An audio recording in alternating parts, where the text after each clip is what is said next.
Hi, did you ever finish watching a show on TV or a season of TV and have such an incredible reaction to it that you just like had to like get it out and talk about it somewhere? Well, I recently had that experience when I was watching Real Housewives of OC, and I couldn't just chat to it to the people that I normally do. I realized that I wanted to chat to my colleagues about it. So I am a licensed mental health counselor, and my specialty is dialectical behavioral therapy.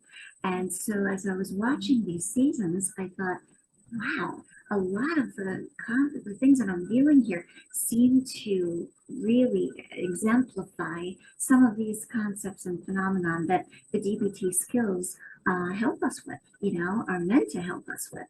So I wanted to create a space here for, because I know therapists are always looking for examples. And I've always known that TV and entertainment is full of tons of examples to help us, teach people, and also to relate to help us with our own skill building. And so I just wanted to create the space so that people could have a place to come to for, therapists can come, and I'm going to put more videos on here with more examples, but also people who are watchers of pop TV and entertainment, so that you can have a place to come and see about dialectics, come see about it, because I feel like there's a dialectical way of looking at these things, and I'd really like to create a space so that we can do that. And dialectical just means holding two opposing thoughts in your mind at the same time, and creating space for opposing thoughts at the same time. So I'm going to delve into what I wanted to talk about today, the show that I really am dying to talk about.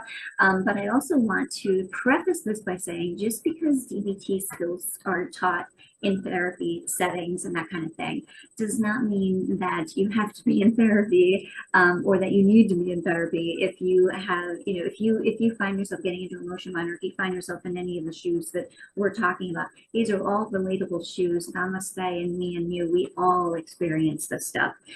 So there is no hint of an implication about anybody having a diagnosis or needing therapy or any of that stuff when I talk about movies or TV or any of that. I want to make that really clear. I believe that just the same way that we teach in schools, we teach children about their circulatory system, we teach children about their respiratory system, their digestive system, teach all these things in health class. The one thing we don't teach is your emotion regulation system. We really don't teach that to anybody. So what I want to do is let you know that DBT skills are just that. If you're looking for a way of teaching your child or yourself about the emotion regulation system, that's what DBT skills do. They teach you about your own body's system, So, okay. So I'm going to delve into the show, having said that, and I want to let you know it's Real Housewives of OC, which has had a very profound effect, I think, on a lot of people from what I'm hearing and reading and seeing. Season 17 and 18 was incredibly emotional as viewers to watch. Some of these shows, these reality TV shows, are incredibly real, and they get really, just deeply personal. So I want to thank the women who do this, because it is, I'm sure it's very, very difficult work.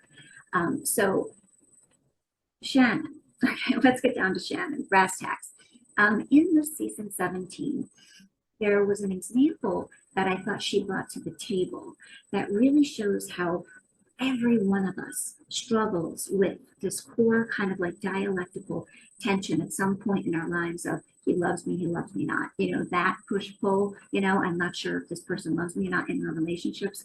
Who cannot relate to this, right? Like this is completely relatable. So in the season 17, she's going through the struggle and she's doing it, in this way that it seems to sort of comes out to viewers that she's sort of, navigating through it the best way. And what we seem to be observing as viewers is that she is on camera really trying to be in reasonable mind, what DBT people would see as reasonable mind. When you're in reasonable mind, you're really not allowing any of your emotions, and you're just kind of saying everything's fine, fine, fine, fine, fine, and I'm in robot mode, and I'm dismissing my emotions, and they don't really matter, and it's fine, And so she would do that, when she was, feeling fine, and and emotions weren't really overcoming her. But then we learned through the course of season 17 that through the other castmates that there was problems, and Shannon then even started to talk about, yes, I do get so emotional to the point sometimes that I break down, or I can't remember how she put it, but she did mention that she gets so emotional sometimes, and from the things that the castmates were all sharing, and that she became kind of like, whoa, whoa, whoa, whoa, whoa, why are you sharing all this? It sounded as if they were sharing things that she had shared with them when she was in emotion mind. And emotion mind is when your emotions completely overtake you, and you have no cognizance of thinking or reason, like you're not thinking, you're just feeling.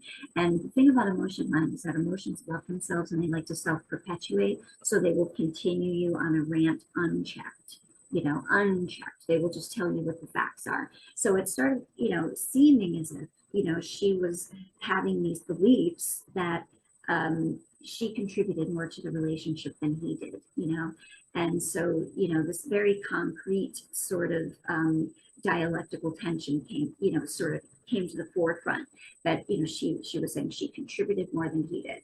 And so that was in season 17.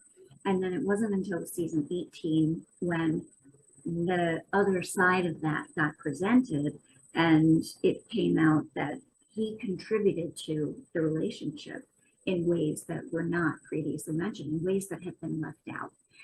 So I thought this was like a beautiful illustration of how, when we're in emotion mind, we have such a blind spot for what we're leaving out, And so one of the things that can help keep us in wise mind is to consider, when you start veering off into emotion mind, what am I leaving out? What am I leaving out? I feel like I do everything for this guy, and he does nothing for me, And so if I don't know, Shannon's experience, and I would, love to, probe that with her, if she were so kind as to do such a thing, or to maybe let us know, was she cognizant of the fact that he had contributed this stuff to her, or was it really just a blind spot? Because you can't tell someone else their emotion mind. We can just kind of observe it and say, was that for you? Your experience? Were you really not aware when you were, so blinded with emotion that you weren't aware that he had contributed in this way? Do you think that if you were aware, that your emotions wouldn't have been so intense? I don't know. But certainly not validating this contribution that he made was a factor that led to the consequences of results, meaning in season 18, that he ended up with this lawsuit, and they ended up, I hope things are working out. I don't know how things worked out, but the lawsuit, this is a very, very, distressing event to happen in two people's lives, And so, these kind of things sort of played out on the show. And I think that it is such a impactful thing to watch, that I wanted to take the opportunity to discuss it with dialectical thinking. And I'm going to be posting more of these types of videos to kind of bring a dialectical lens to these types of situations. So please like it if you like it, subscribe, and be on the lookout. Please come back and stay tuned for more of this stuff. And please put some comments in, or questions, anything that you have. If there's other things that you want to discuss about this or other shows, or if you have any questions or comments at all, I very much welcome.